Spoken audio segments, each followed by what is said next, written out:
you were completely on a different planet. Oh I my mean, god, that not. was I mean, bad. you weren't like hallucinating, but you were Getting not. close, getting Could close. not have a conversation. It You're like, was so but no, bad. no, wait.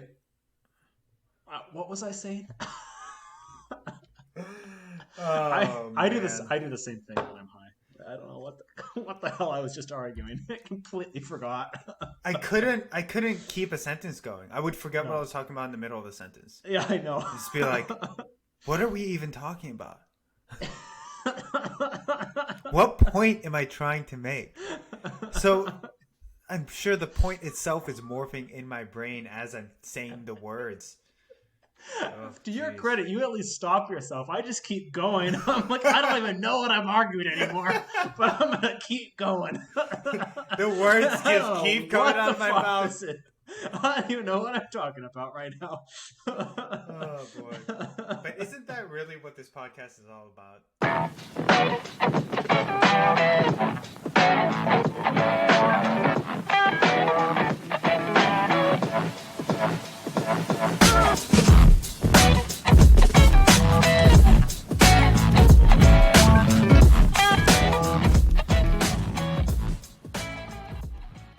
Welcome to Unqualified Opinion, the low budget, low effort podcast that was going strong before COVID made it cool. How's it going, And Scott?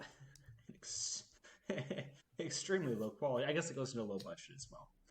But I think we pull through sometimes. I think there are some gems in here that if you were really fucked up, you could probably pull something out of it. I think you could. I think you could. I think it's a public service that we're doing. We're on the level of public radio. I have no doubt. I'm not sure if that's supposed to be a compliment or an insult. We should start a really annoying pledge drive. A what? Oh, you don't. I can't talk about this with you because you don't even listen to public radio. Public radio is these annoying pledge drives that because they're funded by donations. Uh-huh. So they'll like take a week, maybe 4 times a year, and interrupt their programming every 30 minutes with them talking about how you should give them money. Oh no, I've seen this for NPR and I've seen this for the New York Times. Yeah. On their podcast. Well, New York Times is not a nonprofit, but yes. Yeah, but they still have that whole thing where they're like, this person did this detailed reporting in this remote part of the world, and it wouldn't be possible without people's support. And what you should do if you want to continue to see this content is to subscribe to the New York Times. You froze. Oh, really? You froze, and I was about to take a picture of your face. Ah! And you unfroze just. You looked like that the troll. That troll meme. Hey! No, you were looking up that way and like grimacing. Great. It was pretty funny. Great. I don't know what you just said. You did freeze for a little bit, but Oh no, it's fine. How you doing? yeah, I'm good. I'm good. I went on a walk today with a friend, and it's our second time seeing each other. Unfortunately, he's gay, and I feel so sorry for him because he has absolutely no chance on this planet. Why do you say And that? because I'm not attracted. He's not attractive. I'm like not attractive at all. And I feel so sorry because I really think he's really fun and interesting to talk to. He's like a really interesting human. And I'm like, dude, this is gonna get nasty. I can just tell. And he's interested. I'm much more attractive than he is, and he's gay. Therefore, he's interested. Aha. And are you leading him on? No, I'm trying.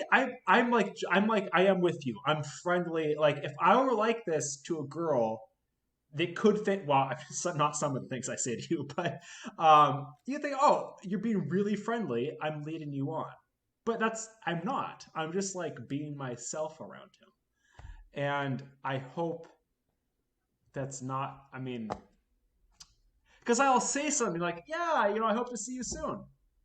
And he'll have an awkward pause, and I'm like, dude, that wasn't supposed to be awkward.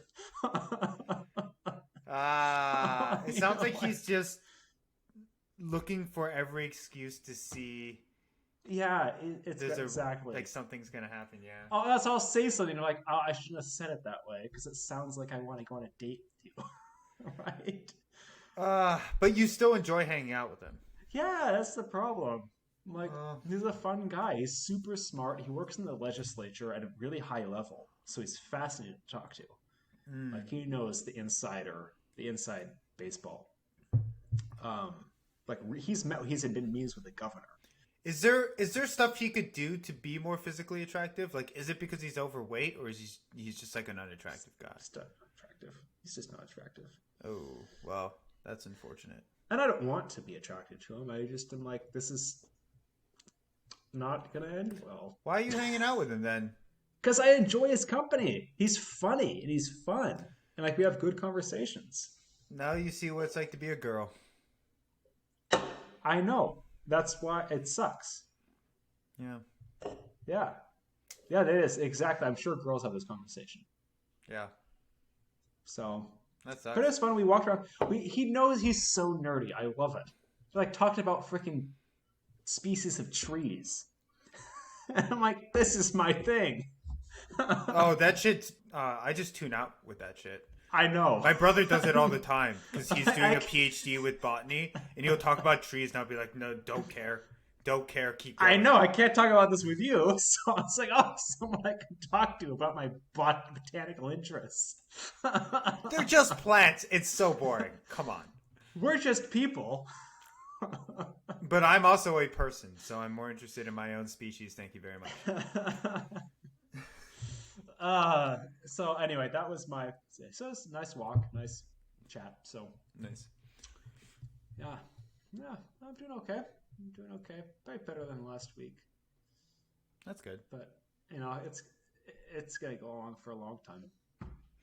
Yep. No sign of anything Nope. loosening up. Well, there have been a lot of protests, so there's I that. tried to book a flight today over Memorial Day. No luck. You can't even book a flight. There are no flights. Oh wow. Delta, which is one of the largest domestic U.S. airlines, Minneapolis is a hub for Delta. Mm-hmm. There were no flights to Phoenix, which is a massive city, on the day I wanted to fly. There were no flights. Guess what? You have a car. You can drive. To Phoenix? Yeah, if you really want to take a trip, Uh, that's the new normal now. that sucks, because if I want to take a weekend trip, the whole weekend would be spent driving to Phoenix. Oh no, a weekend trip is not feasible. You would have to take some actual time off. And... No, I'd have to take like a week off. And I'm like, I just want to go for a weekend. And like, there are no flights. And like, the flights I found were like $800 to fly to Seattle. It's like, that's normally $200. Yeah, that's You know, it's just like, so you can't even go, even if you feel safe flying, you like can't fly because there are no flights, which is bizarre. Were you thinking of going back home to see your parents? I was just seeing where I wanted to go down to the Southwest. I couldn't find a flight. Literally couldn't find a flight. So I'm like, well, maybe I'll just go home. No, can't go home either. And I'm like, I literally am trapped in this state. Unless I drive. Unless you drive. I'm like, maybe I'll drive to Chicago. I don't know. But everything's closed in Chicago. There's nothing to How could I do go there? anywhere. There's nothing to do. Yeah, I mean, even if you fly to any of these places, it's not like you could do You can go anything. hiking. Hiking. You can go hiking still. That's what I was going to do. Ah, I see. Yeah. Yeah. So I'm thinking maybe I'll go take like a long weekend and go drive up to the northern Minnesota because it's nicer hiking up there. Yeah, that's a good idea. Yeah. You can get out on your own. Boundary Waters, maybe. It's a good You time can actually for hike it. parts of the boundary. You don't have to even canoe. You can hike parts of the boundary waters because there are trails. Especially if you're doing a shorter trail. Yeah, maybe I'll just do that. Like, Yeah. Do like a one night backpacking trip or something. 1 night, 2 nights. Yeah, I probably. It takes so long to drive up there. I'd probably take like 2 days off work. So take 4 days off, and then. How long does it take to drive up there? I thought it was like 4 or 5 hours or something. That's a long drive. I mean, I can't. Driving for that long just makes me. I don't feel very good after it. Oh, you wake up at 6, you start driving, you get there in the early afternoon, you start hiking, do the first night. I hate long drives though. So I want to. I can take time off work though; it's not really an issue. So Mm. just take. Whatever works for you. I have a bunch of comp time now because I'm working over 40 hours a week, so that's nice. Oh, nice. Yeah. How about you? Not bad. I feel like the weeks just kind of blur into each other a little bit, working remotely and everything. Yeah. Um, you mentioned my haircut, so I figured I'd bring it up. Yeah, I gave myself a haircut. I just borrowed some clippers from a friend and just buzzed the sides and the back and then just trimmed a little bit on the top. And what it made me realize is that it's pretty easy to cut my own hair, and I might just start doing it, even continue doing it after this whole crisis is over. It saves time because I can do it at home and it's actually pretty quick. It saves money and it doesn't look that horrendous. So I figured, why not just do it myself? Steve, do you ever want to date anyone again? Ideally, at some point in my life. You have far enough money to go pay for a freaking haircut. Give me a break. And it doesn't save that much time. And it does look better. Come on. Don't be one of those people. I think I do a pretty good job. Don't. You'll be. You're. No, don't. Steve, save your one. Jeez. No, don't. I think you're way too particular. Haircuts don't make that big of a difference. Like, Yes, unless they you do. you really royally fuck it up, it's mostly the same all the Your time. hair is a lot easier to cut than mine, though. So I'll give you Yeah, that. yeah. It's so easy. It's less stressful because I don't have to worry about setting off a block of time to go and do it. I can just do it in my own house. It doesn't cost me any money. I can yeah. Like it's just frees me up Yeah. and it gives me more kind of opportunity to just like choose when I do it. So it's great. So that's one I thing. like getting my hair cut. It's nice. It's fun. I like the person who cuts my hair. We chat. Yeah, you see, I don't have that. I go to like a generic barber shop. So Oh, see, I think it'd be different if you went to a salon. Then you'd have like your person, and like, it's fun to talk with them. I don't know. I don't know. Why would I want to talk to someone as they're cutting my hair? That feels incredibly stressful. You don't have to. It's not deep conversation. Yeah, but it's conversation nonetheless, and you have to say something. Yeah, just say whatever. Ugh, it's yet another social interaction that I could avoid by just doing it at my own house. So You're worse than I am. when it comes to trivial, meaningless conversation, I'd rather opt not to have it. Did you see that thing? And oh my, it was actually really interesting. I think it was a meta study that people are really tired after Zoom meetings, actually because of the very fact it's a Zoom meeting, and that the um the pixelation, the delays, everything, it gets into a little bit of that uncanny valley we were talking about. It's like human, but not quite human enough, and it puts your brain into overdrive, trying to interpret what you're seeing and try to interpret because there's so much minute facial expressions that you literally can't see via Zoom. Yeah. Um, that you're looking for those, and like you're trying to read something that's not there, and it makes you really tired to do that. That makes a lot of sense because I have been feeling a lot more exhausted after meetings lately than when I would have those meetings in person. I wasn't really sure why, but sometimes I would have back to back hour-long meetings and I'd be like, I just need to take a break. And so I would go outside for a walk and then I just like sit down and like watch some YouTube for 15 minutes because I just couldn't go right back to work. I was just exhausted for some reason. I was feeling really guilty about it, but that makes a lot of sense. Yeah, Yeah. yeah, I was like that does make a lot of sense. Yeah. So The other thing, speaking of productivity, that I've been doing is I've been doing a lot of checklisting for personal tasks every day. So every day gets kind of monotonous and it's easy for days to blur into the next and to be unproductive. So I've been getting up every morning and writing down a checklist of all the things I want to get done for that day. It's like my own personal Skinner box experiment where I get this like personal satisfaction for each item that I check off. And so here's my checklist for today. what are the ones? So podcast. So I've got podcast on here. I've got work on here. I've got stretching. I've got posture exercises. I've got hangboarding, which is for climbing. Trumpet, working out, and 2 versions of laundry, one for my clothes and one for my sheets. And so, yeah, it's been nice to be able to start the day by organizing all of the tasks I need to do. I don't put my work tasks on there. I have separate checklists for that. So it's been really helpful to be able to start the day by saying, okay, here are the things that I want to accomplish. And it's always nice to have those things outside of work that I really want to accomplish, especially with hobbies like playing trumpet or with exercising, and to write them down in a checklist. And by having them in that checklist and having that satisfaction of understanding that I get the satisfaction from checking off those boxes, it really motivates me and it really helps me structure my time. Otherwise, days kind of bleed and I don't end up being productive. And so it's been really, really helpful to do this, I think. It's good. Yeah. I like how you have the podcast down there, so you can check it off. Yeah. It wasn't checked yet. I'll also put smaller items on there. So even if it's just like cooking dinner, I'll put it on there just because I get that like little yay feeling when I get to check it off. And then the more of those I have, the more likely I am to actually take up one of those bigger tasks like working out, right? Yeah.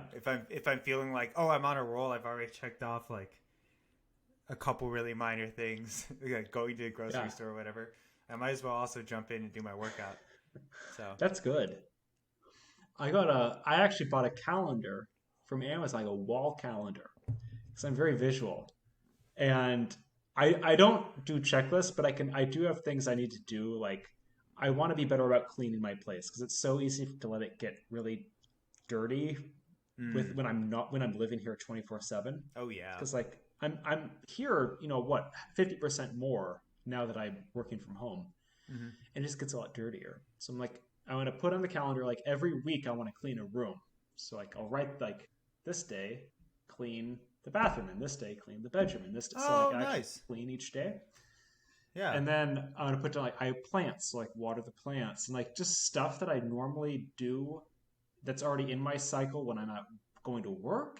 Mm-hmm. And I just need to remind myself now because everything kind of bleeds together. So I do that and then track when my workouts are. I work out almost every day. I lift almost every day now, but I can track like what I did each day. Nice. So it's nice. Yeah, having some kind of mechanism for tracking that kind of work is, I think, really, really helpful. Keep you kind of on a schedule. Yeah. And we need some way of having schedules, right? Like of scheduling our lives. Yeah. Given all the monotony. Let's talk drinks. Well, I'm done my drink. You're not having another? I have 2 more beers, and I've already had 4 beers today. Don't really want another one. And I have rosé, but it's a full bottle, and I don't want to open it, but I'll open it. Open the bottle, and I will get some more of my drink, and then let's talk about drinks. You want to tell me what you're drinking? I don't have the bottle in front of me. It was the cheapest chilled rosé at my liquor store. Yeah, that's wholly uninteresting. What was that beer that you were drinking beforehand? That seemed pretty interesting. This was a IPA. It is a Minnesota IPA. There are so many breweries in Minnesota. It's like, I haven't heard of this one, but that's not really news. It's called Beaver Island Brewing Co. Beaver Island, I don't even know what Beaver Island is, but it is from St. Cloud, which you know of, I think. So that's where the brewery is, which is like a city, I don't know, 50 miles northwest of Minneapolis. Yeah. 50, 60 miles-ish. How was it? It was very floral, which I liked. It was very, it was good. It was good. I got it because it was on sale. What was it called? Beaver Island Brewing Company.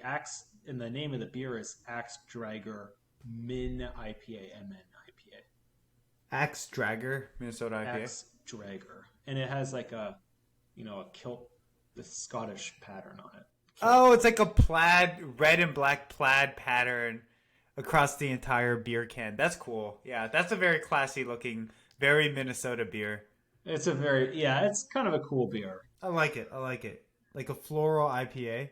It has a little story on it. I can read the story. Yeah. Let's hear it. Legend has it, Paul's dragon axe carved the mighty Mississippi. Paul Bunyan. His dragon axe carved the mighty Mississippi. ...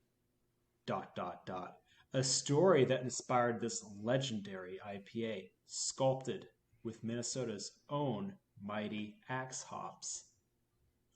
That's a stretch.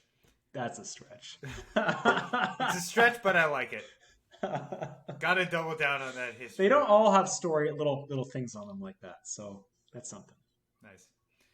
Well, what I'm having looks like just random amber liquid, but It does.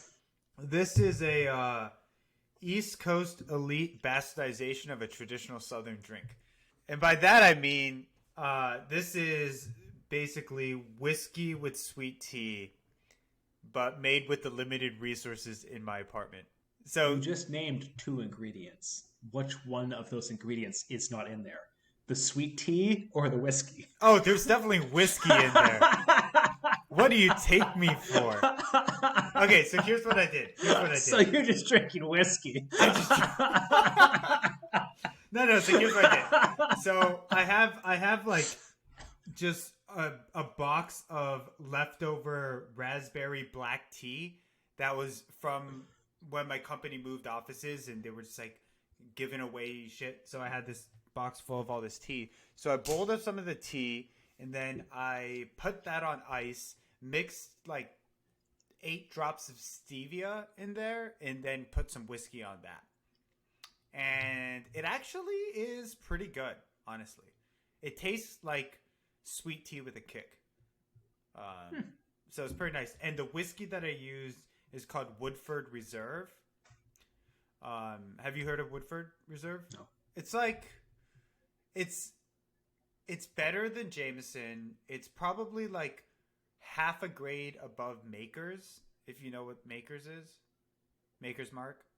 I don't make roses, Yeah, it's like at that level. So it's not super pricey, but it's not super cheap either. It's decent. As in, like, it's kind of wasteful to be using it in this fashion, but whatever. Do you have stevia at your apartment? Yeah, I have this bottle of stevia that's like, probably like a 4 to 6 ounce bottle of stevia. I bought it just a while back, just to have as a sweetener. It's useful. Yeah. For random things. It's a lot easier to use because it comes in a liquid form, at least the one that I have, than something like agave, which I'd have to mix into water and heat the water and all that shit. Plus it doesn't have the same like effect on your blood sugar level, right? It doesn't cause a massive spike. There's no calories. There's no actual, yeah.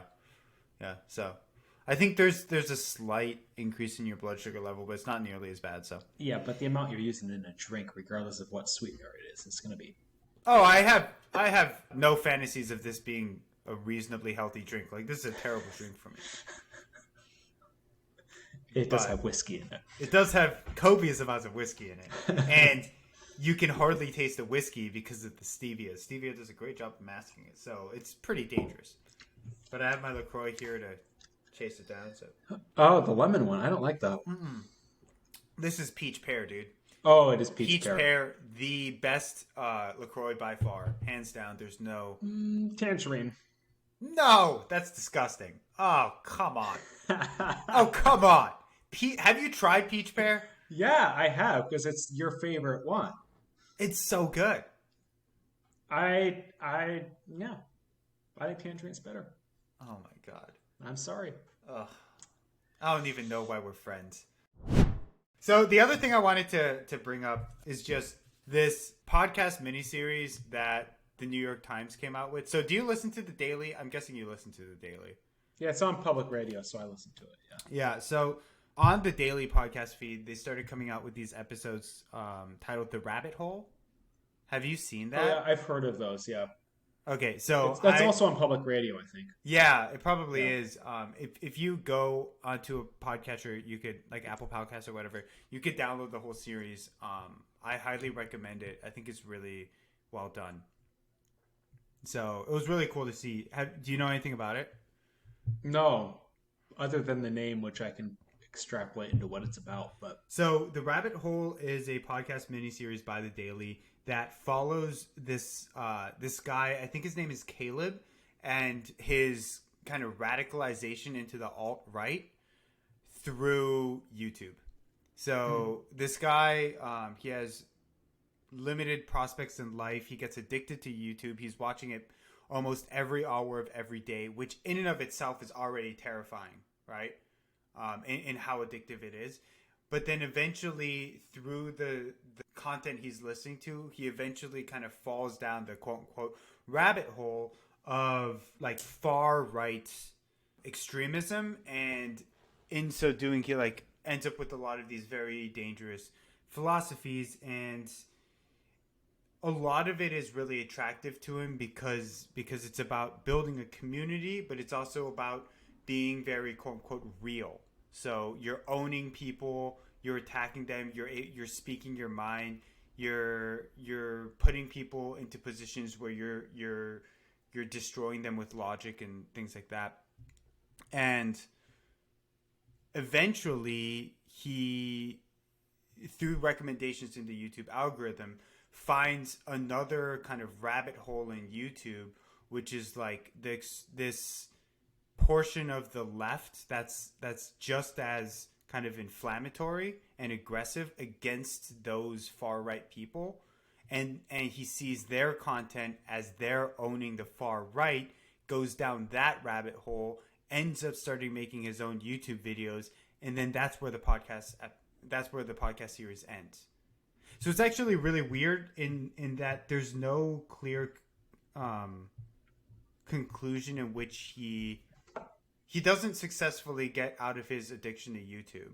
In fact, he gets deeper into it. Yeah. He just ends up on the left instead of the right. But the underlying problems, the vitriol, the aggressive nature, the desire to own people and to be aggressive online is still all there. So the first, there are kind of 2 points I want to take out of it. The first point is that this is the kind of closest I've seen an established media company like the New York Times get to understanding the complexities of alternative media that actually exist out there that established media seem to very much lack any kind of depth and understanding in. So the New York Times, kudos to them for actually trying and digging into this and trying to grapple with what it means, right? They were only able to understand it at a low dimensional level instead of the actual complexity and nuance, but kudos to them. The more complicated part of this is that it didn't end with any kind of like productive outcome, and yet it was still kind of framed positively, which is very concerning to me. It's like this guy ended up trading far right toxicity for far left toxicity, and then they ended the story and were like, well, and that's the end. And that's better than the alternative. So there you go. And I'm really kind of uncomfortable with that. So, well, the New York Times is a more liberal company, but so I guess if you had to end it somewhere, it would make their readership happy and increase subscriptions. I don't know. I guess so. Yeah. I have a lot of respect for the New York Times. I think they're, it's one of the last actual bastions of journalism we have left in this country. They're very rare. Yeah. They're very rare. They were actually, they called out for an investigation into the sexual allegations against Biden, and like whether or not you believe that or not, yeah, it probably should be investigated. Thank God someone should. We've had this ridiculous kind of 180 turn with a lot of people in liberal establishment and liberal elite who are just suddenly going against the entire Me Too movement when it comes to their Democratic candidate. Right. It seems incredibly hypocritical. And it was the editorial board that published that piece that it should be investigated. So I don't know. I give them a lot of credit for that. So yeah. So I kind of wanted to ask you, how much do you know about kind of these alternative media sources, and have you had any exposure to that kind of stuff? I've seen it. It's scary. How so? How believable they make it. I'm wondering which sources are you talking about specifically when you say that? I couldn't point to anything specific, but I've stumbled down little YouTube holes and then quickly backed out. And it enters into the realm of alternative facts, as our president likes to say. As far as what I've seen, is that you can make really compelling cases with very cherry picked facts. I mean, you can make compelling cases for anything. It's very simple to do that. And that's kind of where I'm like, I don't know. I back out of it pretty quickly. And I can't point to anything. I try to avoid it as much as I can. Well, one of the concerns that I had with part of the implicit kind of framing around alternative media, right? Alternative media is really anything that's not established, recognized traditional journalism, right? And so I think that there is a vast universe of difference between someone like Joe Rogan and someone like Alex Jones, right? I find it incredibly problematic when someone like Joe Rogan, who has one of the biggest podcasts in the world and is someone who is, despite being a comedian, doing his best to be very well informed. He's bringing in experts. He's talking to them in long-form podcasts, long-form interviews, which are hardly seen anywhere else, even in traditional media, and able to get into very detailed, descriptive debates about very complicated issues. To see him at the same level as a conspiracy theorist like Alex Jones and lump that into the same category of alternative media. I think that in a lot of ways, doing that is reducing the complexity of a vast quantity of complicated subjects that people otherwise refuse to dive into. So, I don't know. I think there are journalistic standards that are cumbersome, I think. Right? I mean, extreme fact checking, extreme vetting that are extremely expensive. I mean, the New York Times spends massive amounts of money on editors and fact checkers to ensure that what they're presenting is absolutely as accurate, close to the truth as they can. Obviously, everyone misses the mark. They miss the mark all the time. Public radio misses the mark all the time. That kind of journalism has a place. It's extremely expensive to produce, though. It's extremely expensive to the man hours that go into producing that is astronomical. Yeah. Right? And I think it also reaches a very limited audience because oftentimes they have to charge for it. I mean, the New York Times now charges. Public radio, bugs you with pledge drives all the time, and various states have better public radio than others. I mean, Minnesota has very strong public radio. Arizona does not. They do not have strong public radio. So I think there is absolutely a niche, and not a niche, like a need for other forms of journalism that isn't as expensive to produce and can reach wider swaths of people while still presenting, a fairly accurate, somewhat fairly unbiased presentation of the truth, as close as you can get to the truth. And I would agree with you that individuals like Joe Rogan, I think, well, yes, it probably does not, I would bet a lot of money on it, it does not meet the journalistic standards of a public radio. He's not a journalist. That's what I'm saying. It's a different kind of thing. Right? It is, yeah. If I wanted to know the facts about something, I would probably not turn to Joe Rogan. I would turn to, Pulitzer Prize winning journals. I would listen to public radio. I would, look at original source material. But if, I'm curious about in depth into a certain subject matter or wanting to hear from an expert specifically in a long form, that's not necessarily something that journalism does because it presents, and I think that's part of the journalistic integrity, because it presents one opinion. And yes, you can, obviously Joe Rogan's in dialogue, but it's hard to be in dialogue with someone like that in print form, right? Yeah.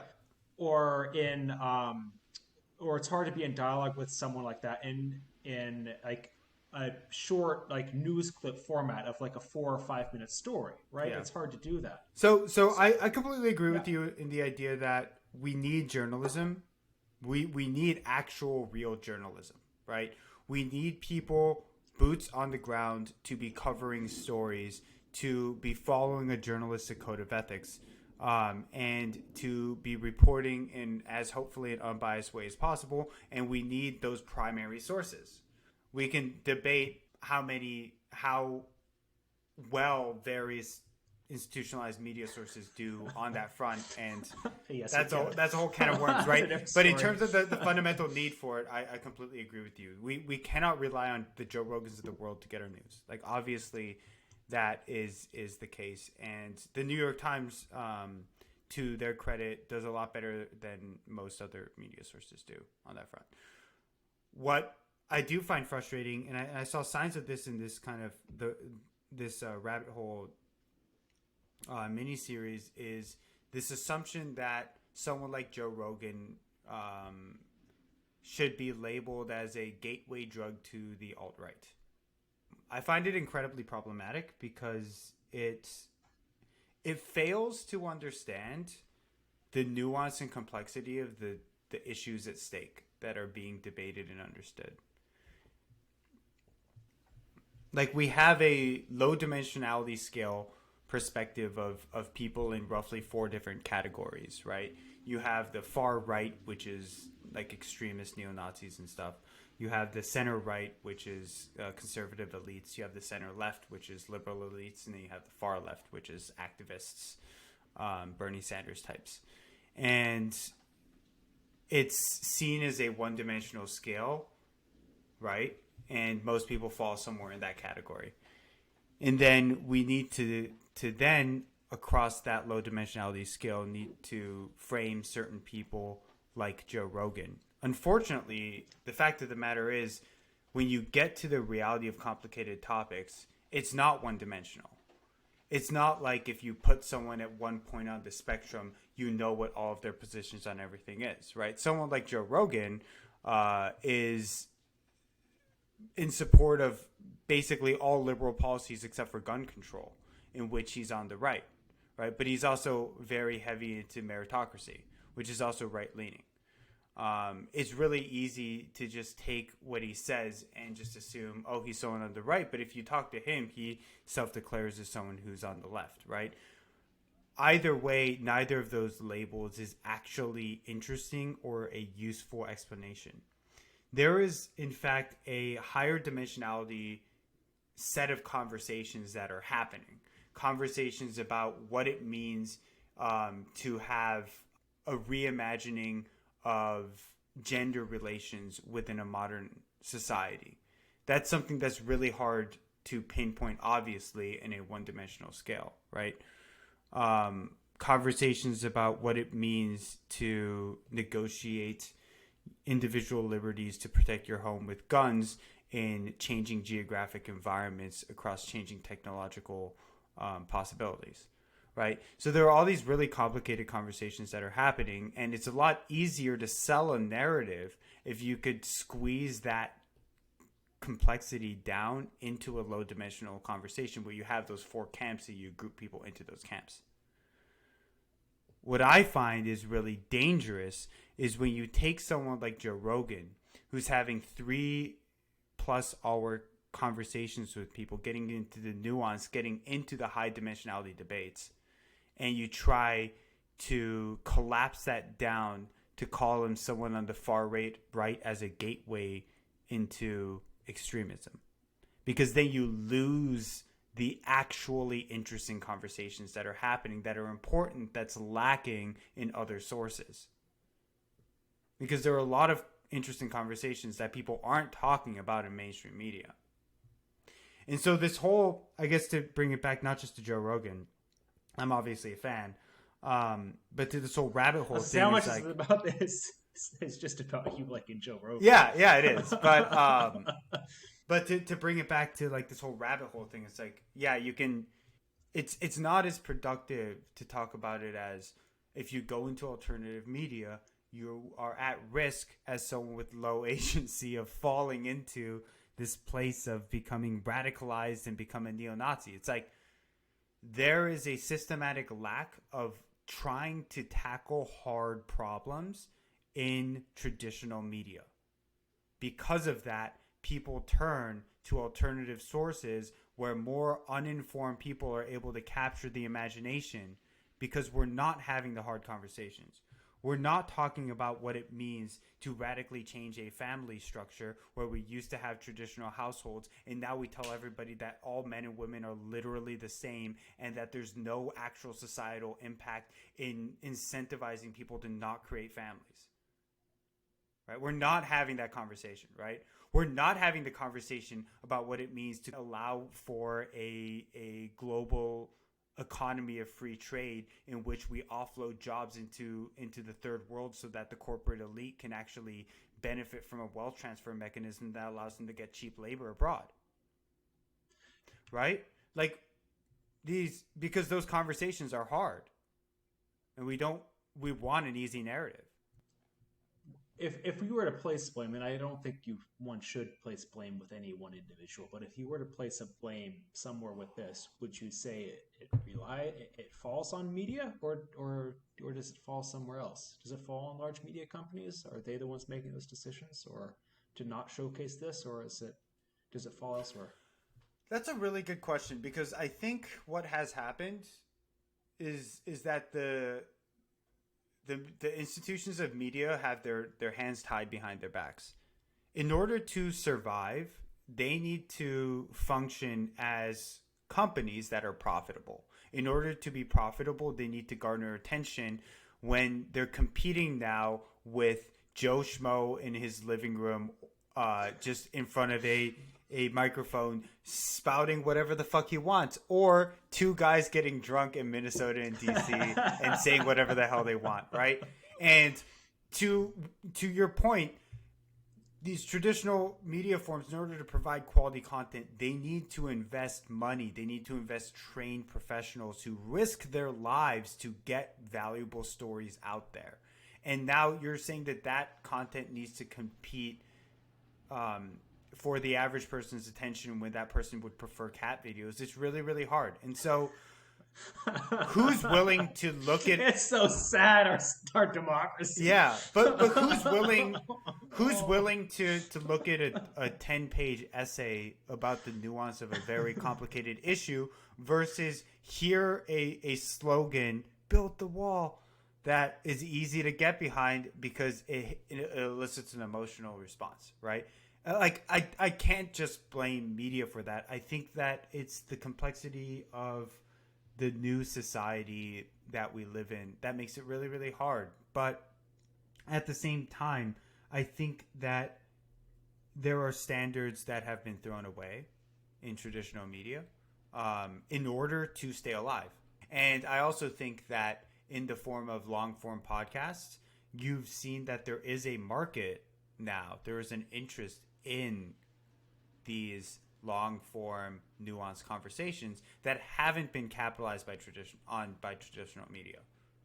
So there's an opportunity there that they haven't taken on, right? But kind of to circle this back and kind of tie it up, I think that over the last 15 years, you've now had the media kind of beat down on, and they've had to transition towards simplified narratives.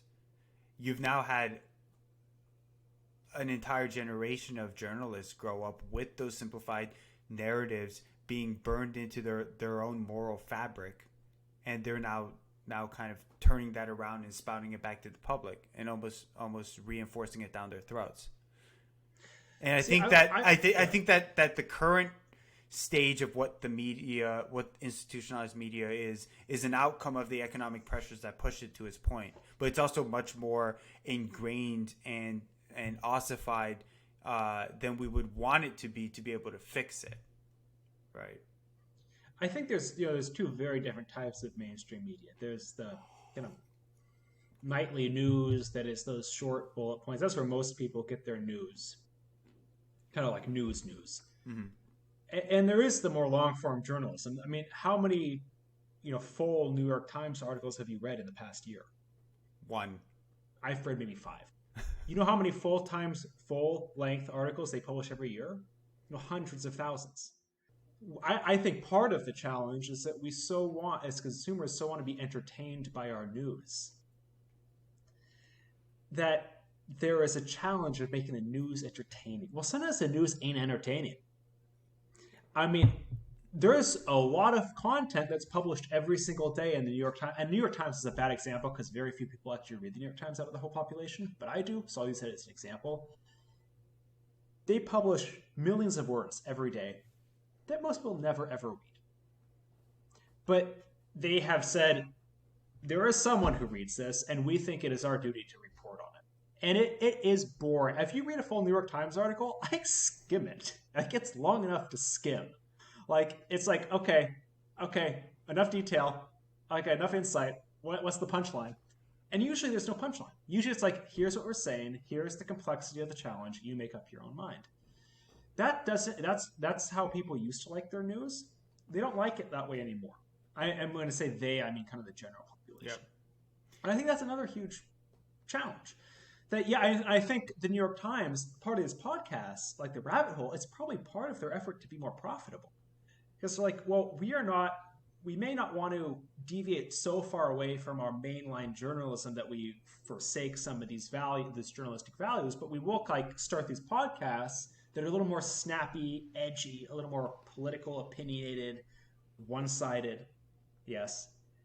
Because it generates more viewers. It generates more listeners. And so we'll do that to support this other part of our business.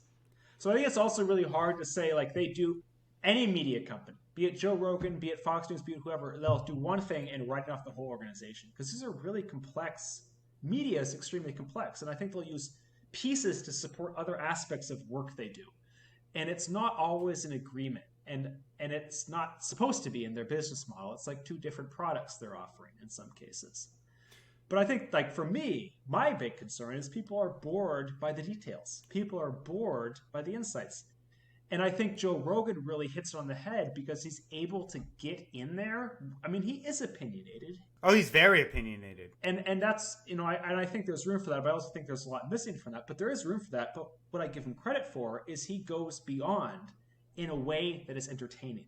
And I think that is really important. He's also kind of an enigma, right? Like, he's this guy that people can relate to because he comes off like an everyman. Like, he comes off like your neighbor, or it's like, oh, that could be me. But but he's really smart. He knows exactly what he's doing. Yeah. Behind the scenes, he's super intelligent. He's very eloquent.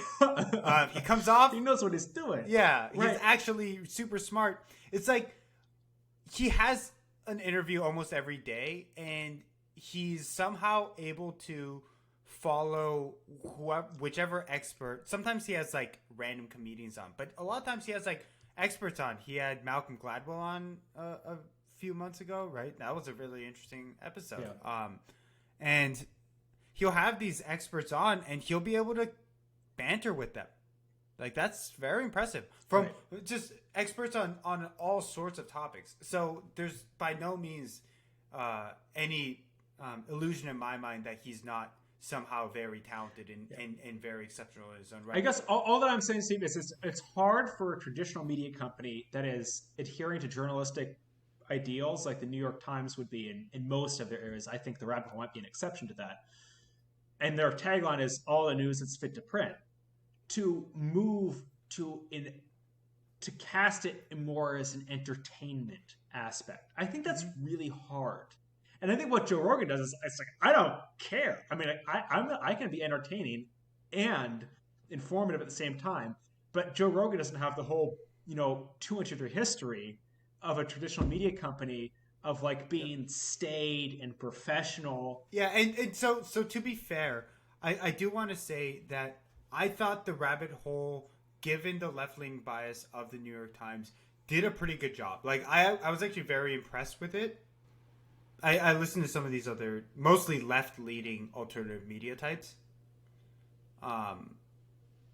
So I think they did a reasonable job. I do think, though, that there's a valid criticism of the fact that there are these journalistic ethics and standards.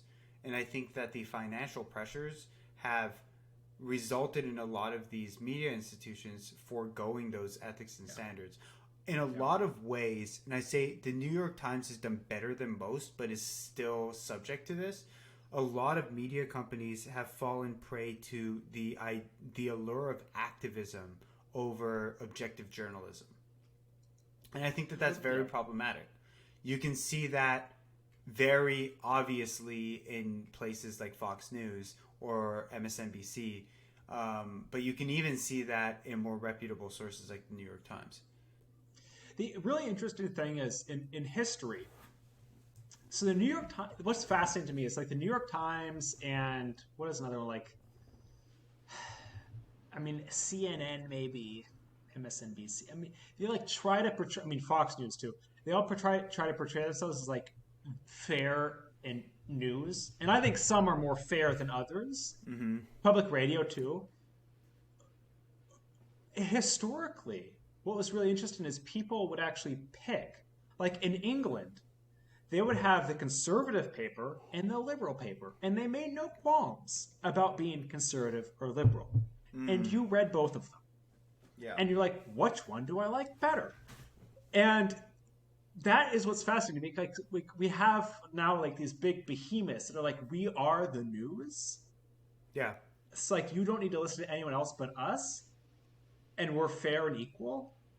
Well, that's not true. That's never true. No, it's a narrative that they push to try to get more viewers. I mean, and again, you can be more equal in some cases. And I think, you know, it's like the Times, the Seattle Times, Chicago Tribune, LA Times probably do a better job than others because they're really well funded comparatively. Mm-hmm. But they're still, you know, big city newspapers. They're going to have a liberal bias. So here's another thing I want to get at. Sorry to interrupt you, but yeah. What I want to kind of dig into is the fact that it's not just that media companies are going to be biased one way or another to promote, you know, market dominance in a certain segment of the population. It's that they are incentivized to gather attention by simplifying concepts, not going into nuance. And I think that that's the real problem. Like, everyone's going to have a bias, sure, and that's also very problematic. But I also think that at a certain level, the need to gather views has made it a lot easier to sell ideas that are simple and straightforward and don't go into nuance.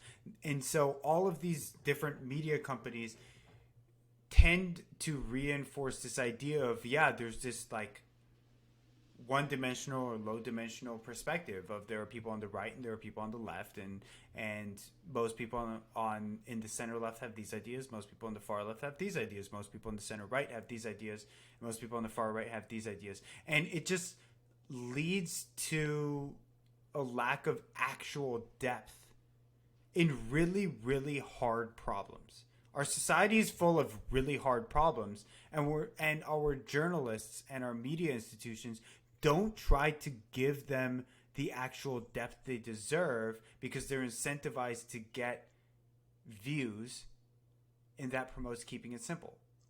See, and here's where I have to make a pitch for public radio, because I am an avid public radio, and I would disagree with what you just said in context of public radio. Mind you, public radio is a minority. Most people don't listen to public radio. But Minnesota Public Radio, one of the best in the country, they do. I have listened to probably 200 stories on Anthony Fauci and like his history and who he is and why people disagree with him and why people like him. I get both sides. And mind you, yes, they have a liberal bent, but it goes deep.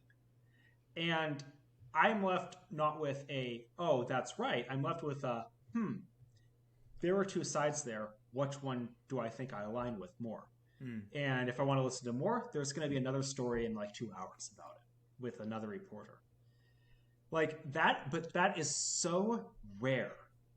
That is so rare. Because I want to say there is still real media journalism out there. And I think there are very few sources for it, and most people don't listen to it. I know you don't listen to it.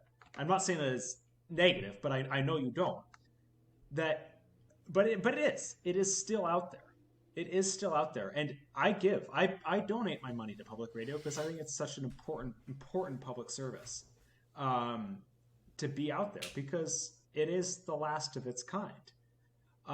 So, but I think I also have to recognize personally that I am in a minority, and then most people, and I'm not including you, I'm in like a general Joe Schmo American is going to listen to like either Fox News or CNN. Like that's where they're getting their news, or maybe Joe Rogan, but like probably one of those two, right? But that's not what all there is. There's more to that in media, and there are trailblazers, and there are people setting standards. And I do feel like I listen to public radio and I get both sides, and I make up my own mind. And if I want to know more, there's more there for me to learn about. To your point, I have not. I don't listen to public radio, and maybe I should because it sounds like there's a lot more depth there. I can't speak to that at all. I will say to your other point about people not listening to alternative media. A lot of individuals who post stuff on YouTube or make podcasts get more views than media institutions like the New York Times.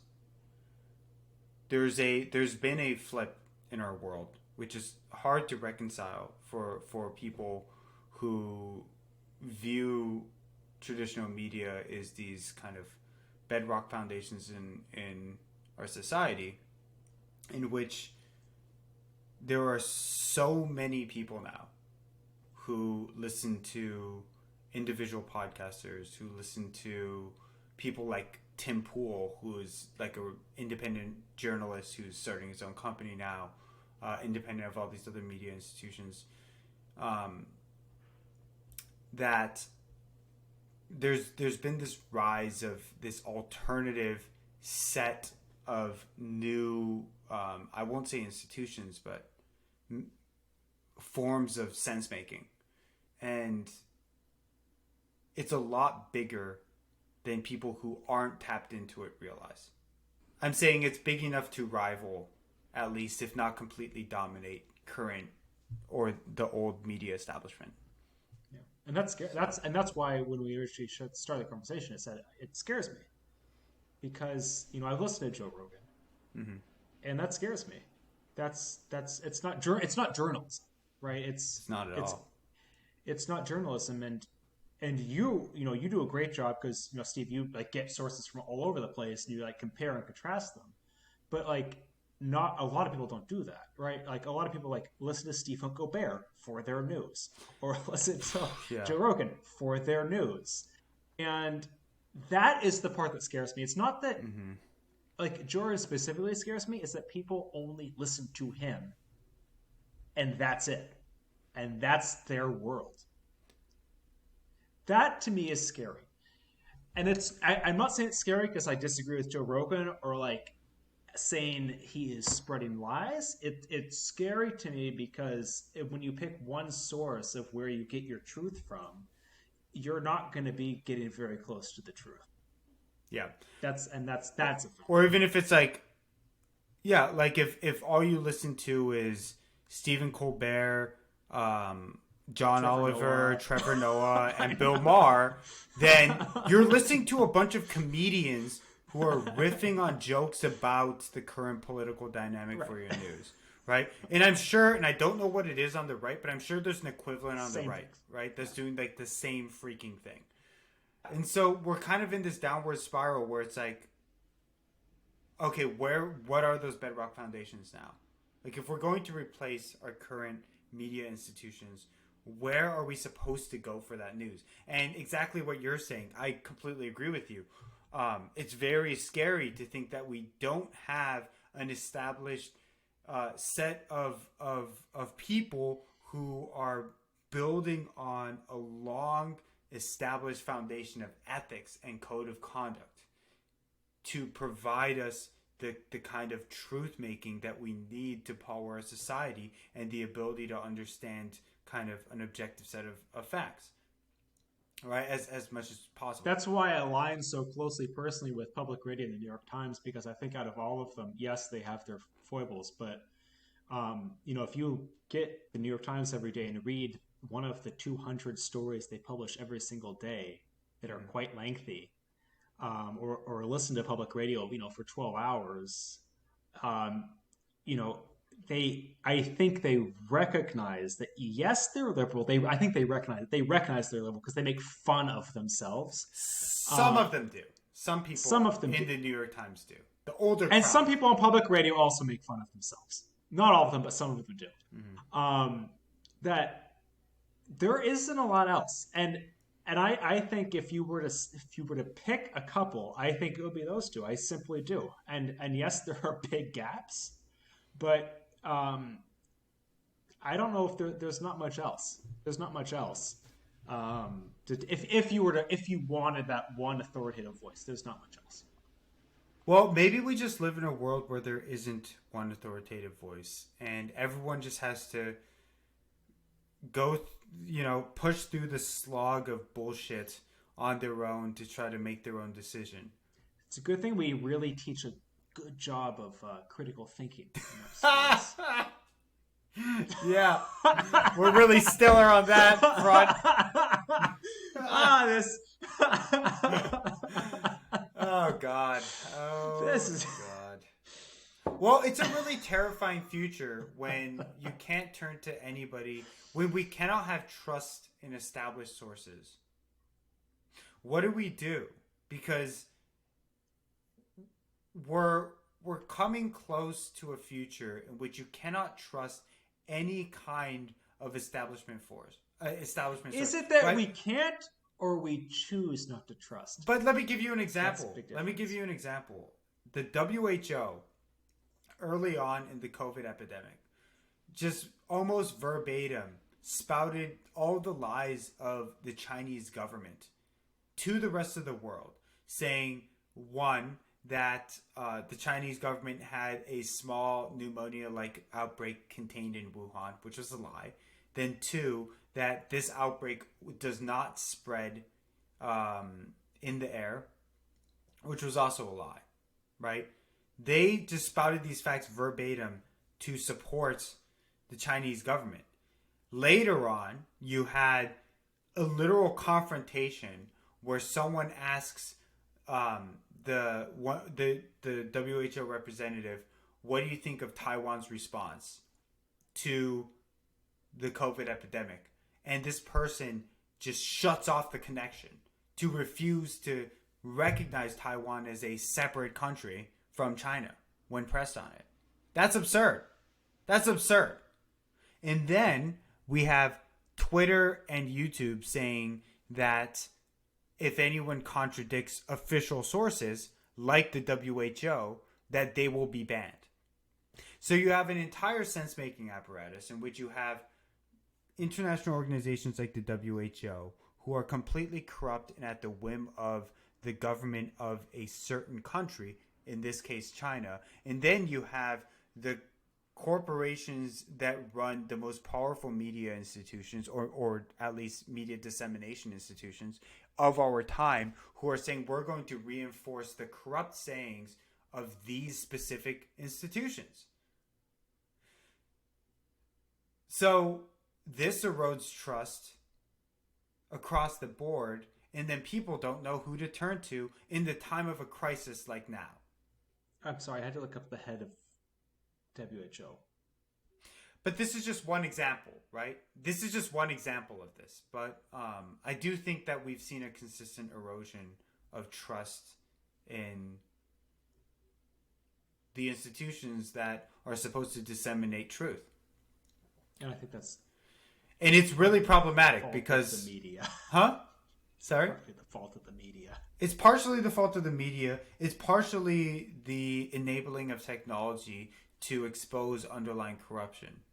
It's in part the rise of social media establishing a culture that is less likely to kind of sit down and really consume the same kind of nuanced content that we had in the past. There's a confluence of different things that are coming in together, but the end of the day, at the end of the day, it's all kind of coming together to erode the established, if not global, at least national consensus on what truth is.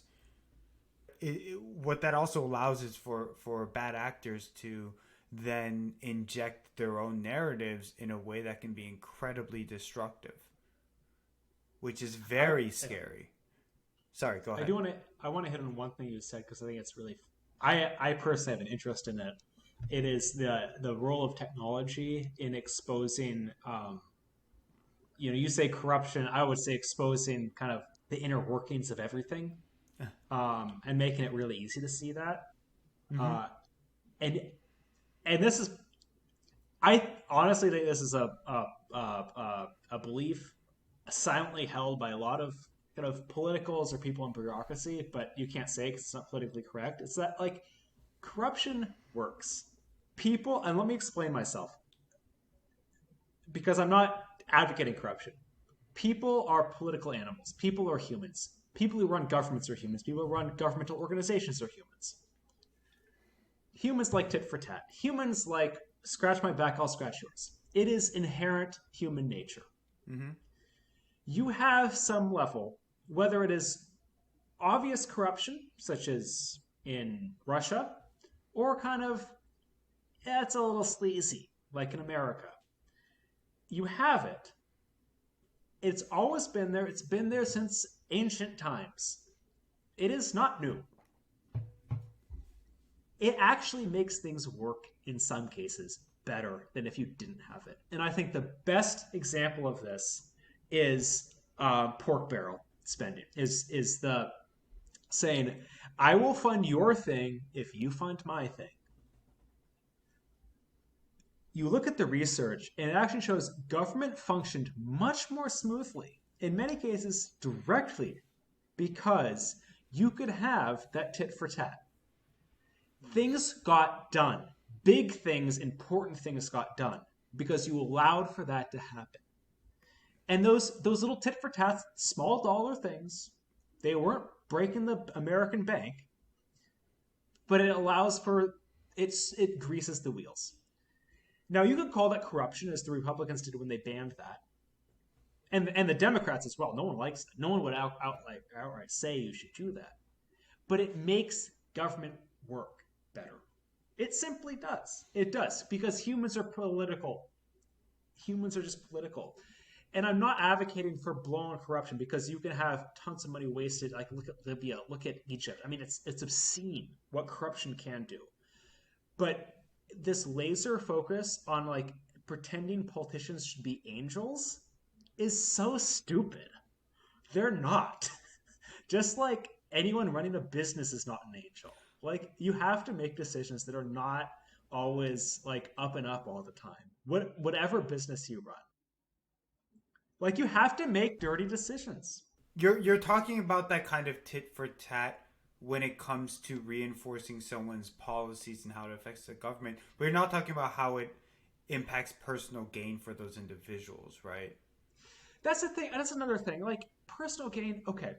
One politician gains, one loses. Like, it's like they're one person. Like, let's look at this on a macro level here. No, right? But there are a lot of policies that result in direct wealth transfers to the elite. Yeah, I wouldn't say no to that. I would also say that I would, and this is getting in an area I don't know much about, so I better start talking about it a lot. That's what this podcast's about. Business deals like that with industry are easier to defend because you're supporting the American economy. And that you can't fight against. Oh, that's bullshit. That's bullshit. Well, politically, it's like giving out billions and billions and billions of dollars to the airline industries. They don't need that. But no one is going against that, because then they'll say, well, what about all the flight attendants? What about all the people who'd be laid off? There was a viral video that came out recently where this guy was like, this billionaire was railing against that corporate bailout specifically. But yes, there are niches against it, but generally, like it's completely politically like you can't attack that. But that's what's problematic, right? Like I find that incredibly frustratingly problematic. But the media it doesn't solve. I mean I think that's a kind of a different animal. I don't know. I'm talking about small things. That's the thing. Like people don't. I don't think understand completely like how like these things that media shines spotlights on, like these little transactions that are like a little like less than above board. They're so fucking small. They're not big things. And I literally can't point to an I'm example not right sure now, I but I fully can find understand one. your argument.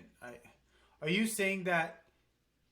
So I understand that you're saying that some corruption is unavoidable and sometimes preferable if it helps to grease the wheels to a productive set of policies being Yeah, produced, right? If there's a yeah.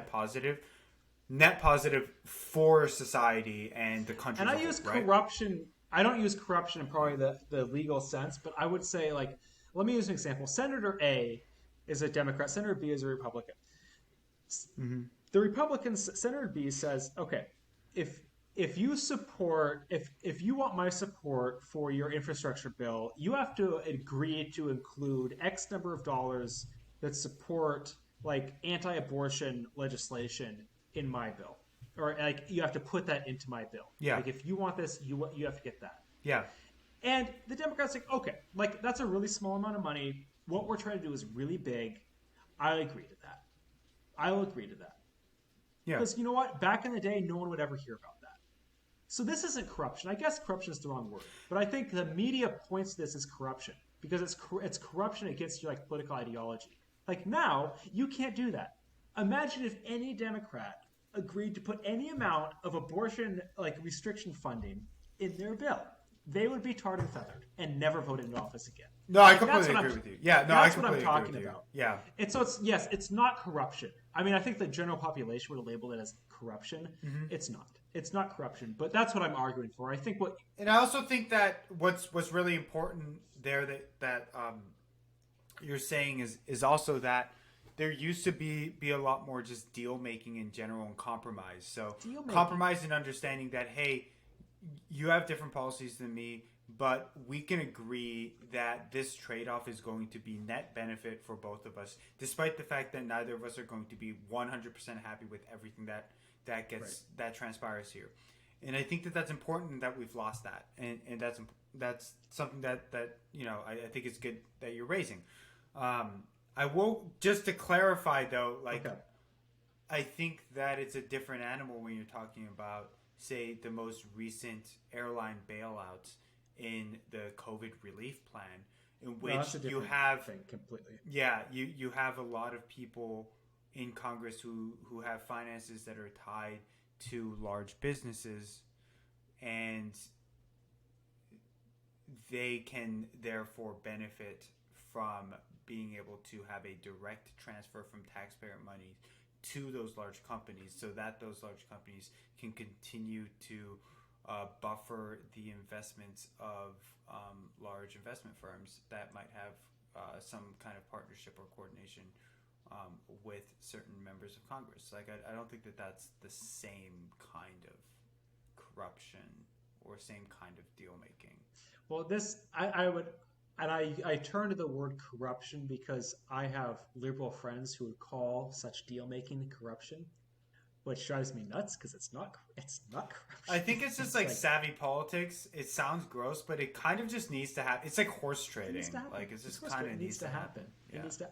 So I think what is so fascinating about the airline bailout, and I think big industry in general, is how big companies have gotten. And like to be honest, I said the airlines don't need it. I don't know that for sure. To be honest, Hmm.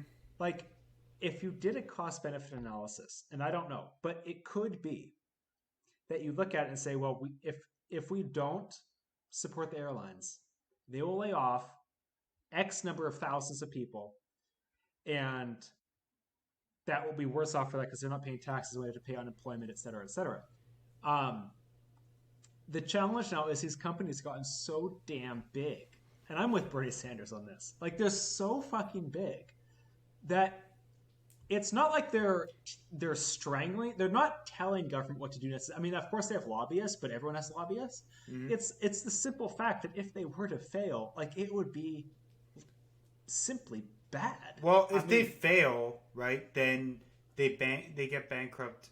It's not like no one gets money, right?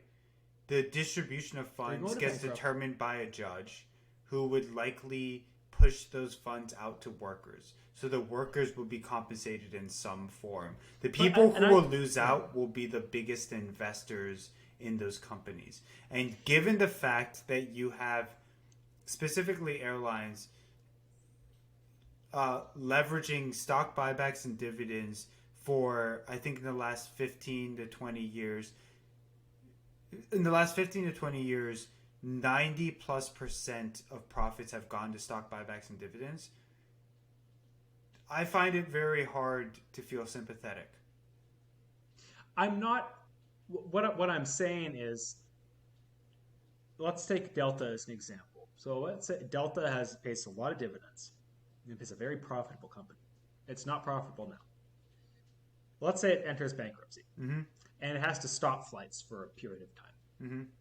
Okay, so it stops flights. Delta is, one of the biggest airlines in the country. It stops flights. Okay, so what happened? What are the trickle downs of that? A lot of people are laid off, so you have to factor that in. Then it has all of the.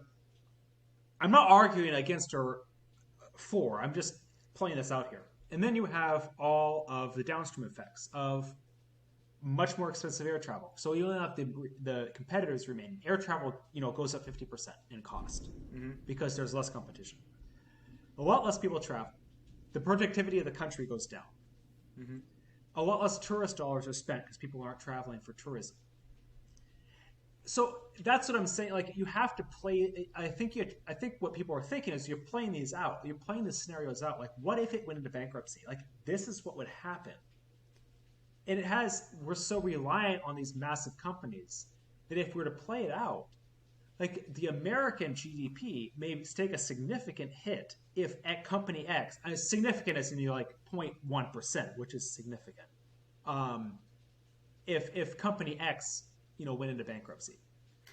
So that's what I'm playing out here. Yeah, but bankruptcy doesn't mean that the company just shuts down entirely, right?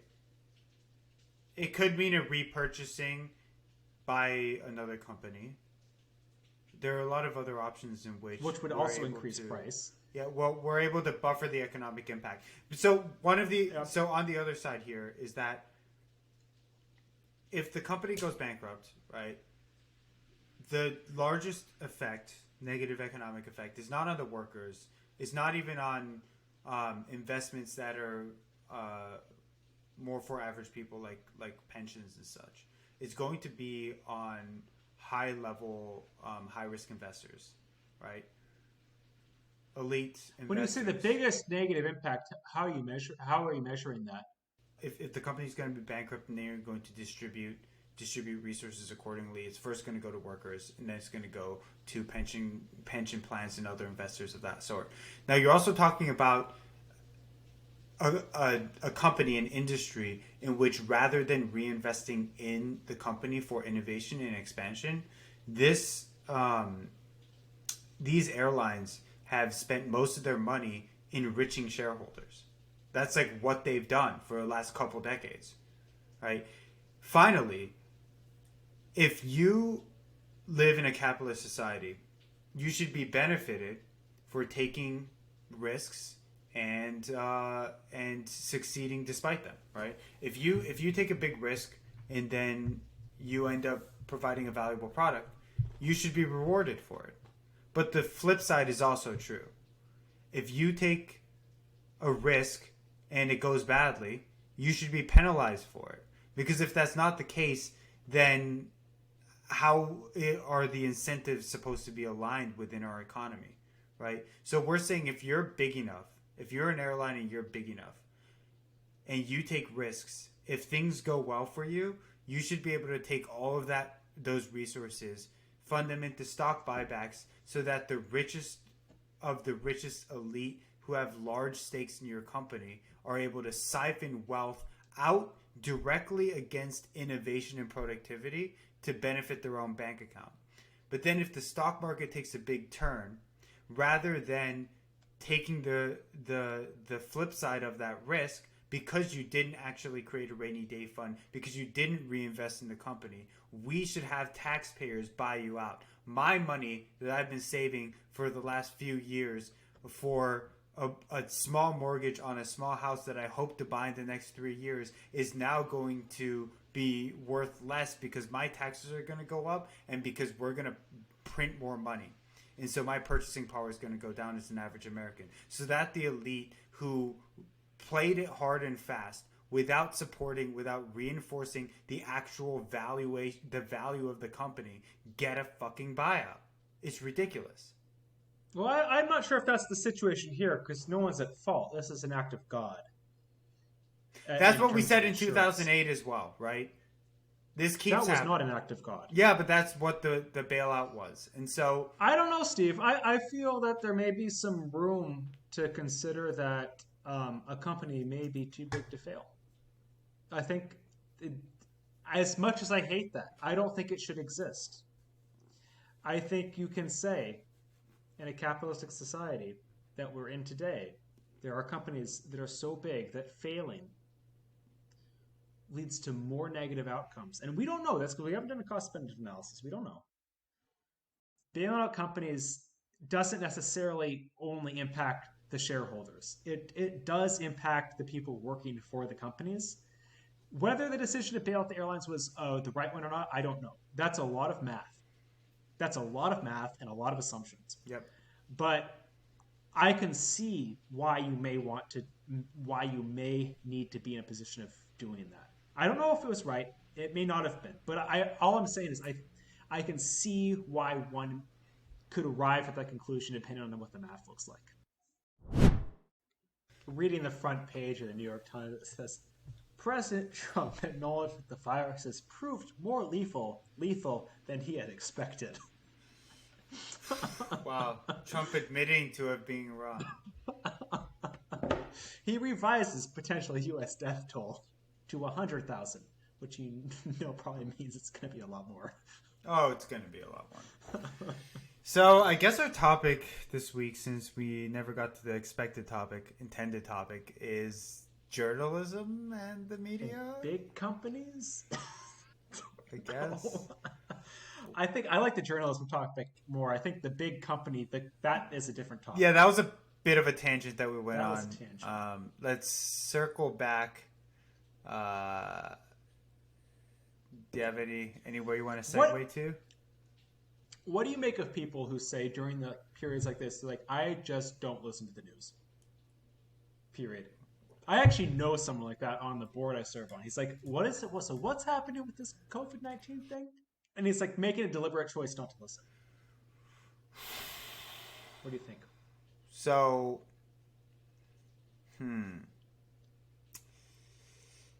I have a couple conflicting thoughts. My first thought is that I sympathize with the idea that a lot of news exists just as a way to get attention. It's kind of what we talked about before.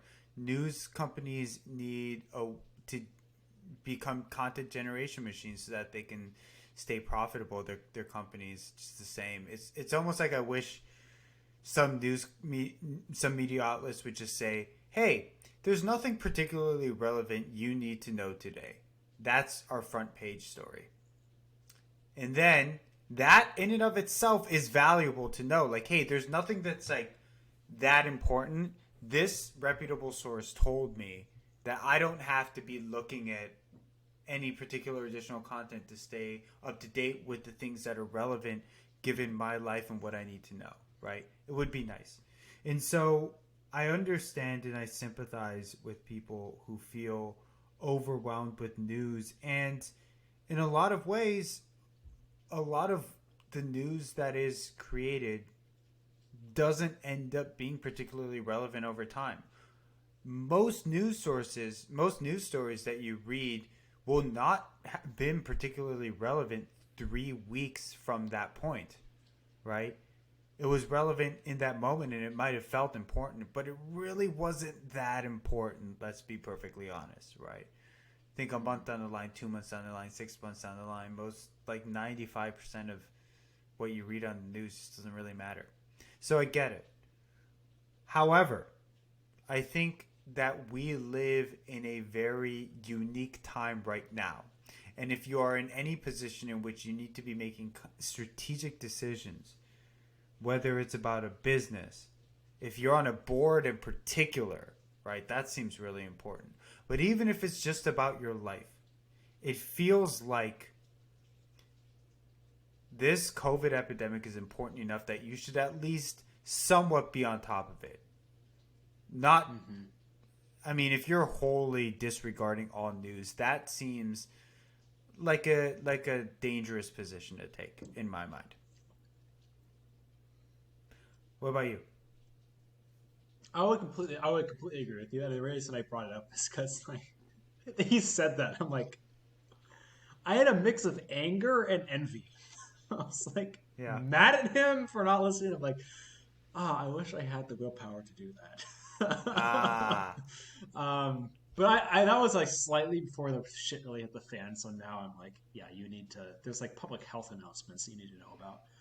But I'm really interested. I get if we weren't not in a pandemic right now, I could get totally that point of view. I also think it's really important to listen to news regardless for your local community. And I think that is something that's so overlooked. And I'll say I just got today it's called the it's like little free newspapers people throw on your front lawn. yeah, It's like shitty ones, and they're all free. And it's like run by some like mom and pop, and I read mine.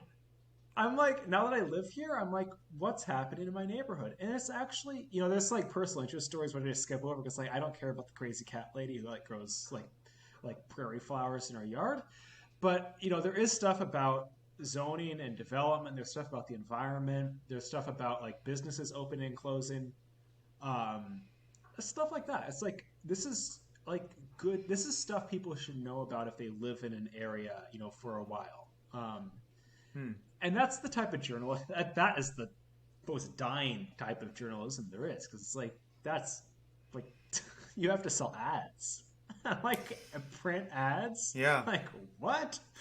But it definitely supports a sense of community that I feel like we've definitely deviated from over time. So yeah. So I don't I think everyone should stay on top of that. If like I mean you're renting, you're not there. yeah, I think So I was just about to say, as someone who's a like renter, I don't give a shit. But I think that it yeah. really changes when you actually own a home in a community. But that's also been a really big problem that most, the stats have been going steadily on a decline. People don't own their own homes; they can't afford to anymore. So that's part of the problem too. It's pretty funny. My neighbors came back while we were talking. Came in front. So just today, I will weave this back, and this is related. So earlier today, my neighbor offered to, he had these rocks piled up against his house, and he saw I had like a partial rock border on one of my gardens. He's like, "Oh, Mm-hmm. you could take those." I dug them out of the front yard doing like a planting project, Oh, that's nice.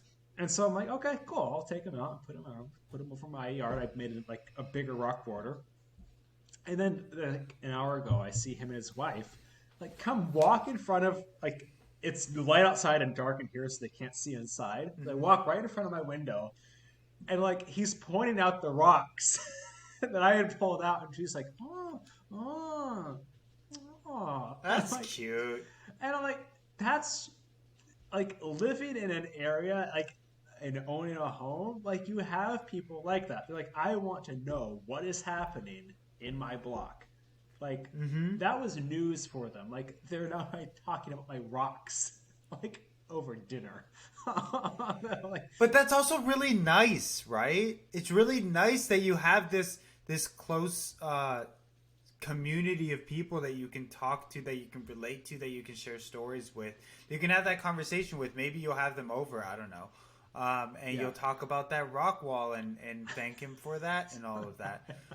And that's nice because you're building that community, and that's important. And I think in a place like mine where 95% of people are renting and all the houses are owned by people who live in Virginia, who are lobbyists who use the place as rent money, you never get that. You just can't get that kind of neighborhood development. Yeah. That's a really good point, Steve, about so many renters, because it's hard to have that local news, that local community. I think like historically it's like the community paper and the community coffee shop are like the place that draw people together.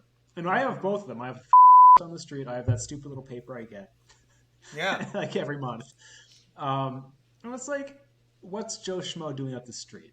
And I think that's the part of news. I mean, especially if you're living in suburbia, that you just don't get. Like you simply don't. The suburbia, but also in the cities more and more. And in the city, yeah, especially dense cities like DC. Yeah. So I'm jealous of that a little bit. It's also kind of like, now I'm like, okay, was she mad that he told me I could take the rocks? Like, did she want to use those rocks for something else? Should I like let them know that if they want the rocks back? This is so Minnesotan. It's like, I saw you walking by the window. If you want the rocks back, you just take the rocks back. And they're like, oh, no, you can have the rocks. And then when they say that, I know that they actually want the rocks back. Please do not do that. Don't become one of those people. I'm not. I'm like, you offered me the rocks. I took the rocks. Good. Well, do you have any closing remarks? Not really. This was a wacko episode. I don't know where the fuck it went. Yeah, this was down a rabbit hole, so they say. Well, speaking of, Steve, I thank you for bringing it up. I know you started and it was just going to be a short comment, but I think it was a really good conversation. And I think it's one that's like it's really pertinent now because we're all so focused on the news. I know I mentioned public radio a bunch during this, but I'll mention it one more time. I promise this is all that they're saying this is the highest ratings they've ever had in their history. Interesting. Right now is that there's so many people tuning in to get the news. And this is a time of polarization. There are already stories about the left and the right both spinning this in really kind of sick ways, in my opinion. That this being the coronavirus outbreak? The coronavirus, the coronavirus, to advance their political agendas. And they're doing that via, media that everyone listens to. And I think that's, the sad thing is that that's all you listen to, that one source, that's like now your truth. It's like, okay. Yeah. I guess the coronavirus is like meant as a way to like give a bunch of money to poor black people and take our guns. Yeah. Like, what? Or like it's some plot by the Trump administration to like kill all the African Americans in the inner city so we can win the election again. Like, what? Yeah. I think one of the takeaways here is also like it's harder and harder to know what is true these days. And so it's more and more important for people to take into their own hands the responsibility of becoming an informed citizen, of listening to multiple media sources, and trying to really disentangle bias from truth. And it's not always going to be possible, and it's always going to be hard, but it's more and more important to try to be cognizant and aware of that, and to really take the extra step to understand, okay, so I'm hearing this perspective. Is it the only perspective? Do I want to listen to this just because it makes me feel fuzzy inside for some reason and like elicit a certain response? Or do I want to take a step back and be a little bit more critical? And it's harder and harder, but it's more and more important, especially in troubling times like these. And I'll say that is probably one of the biggest arguments for a good liberal arts education. We can talk about the next podcast. There we go. Because I'll make the assertion, Steve, that you think the way you do in critical thinking because you went to a good liberal arts school and paid a shit ton of money for it. Oh, geez, that's another. But we can talk about this later. Time. That's a conversation for another time. Well, this has been an entertaining roller coaster of a conversation, Scott. Yes, it has. See you next Yes, week. it has. See you next week. All right. Bye. Bye.